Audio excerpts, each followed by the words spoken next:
Hello guys, magandang umaga po. Dito na po kami ngayon sa Negros. Papunta pauwi na kami, papunta ng Mindanao.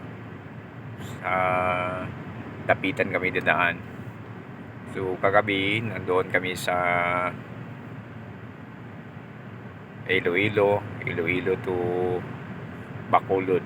Yun nakita nyo yung Pascat. Yun ang sasakyan namin ngayon. Papunta ng Zamboanga sa Dapitan. Yun yan.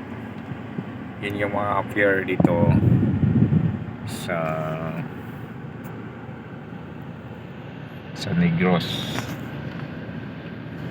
Yun ang maraming barko dito, mga barge, roro.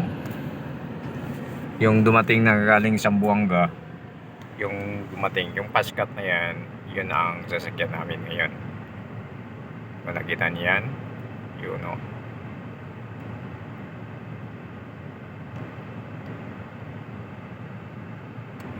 Kasi yung Montenegro, pagpapunta namin dito, yun ang sinakyan namin. Papunta kami ng Iloilo.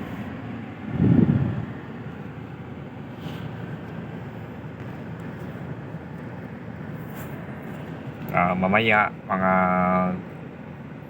4 hours from now na media sa nandiyan na kami sa Dapitan, Zamboanga. Bukas ng umaga nandoon na kami sa Davao de Oro. Dumating na kami sa amin, sa awa ng Diyos. Walang trouble sa daan kasi mayroon kaming dala na 4 na dump truck kasama namin. Binili lang namin doon sa Purclose sa China Bank. Yun ang bitbit namin papunta ng Mindanao ngayon. So ipakita ko mamaya sa iyo yung mga dump truck na binili namin sa China Bank dito doon sa Iloilo. Yun na nagalapit na yung Pascat. Yan ang Pascat.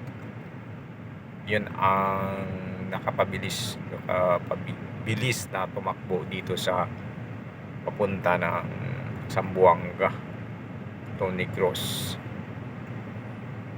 Yan nga. Tingnan mo, malaki yun.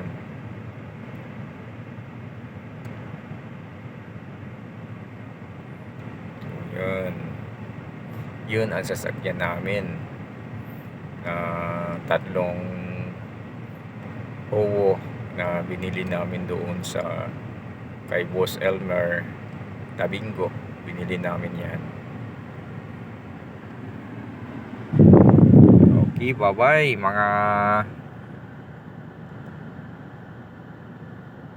mga kaibigan ko sa FB. Sana i-share at panoorin niyo palagi yung mga video ko para updated kayo sa lahat ng mga video ko dito sa papuntahan namin. Bibili kami ng mga sasakyan para gamitin namin paglalakbay papunta ng kahit saan, basta kasama kayo.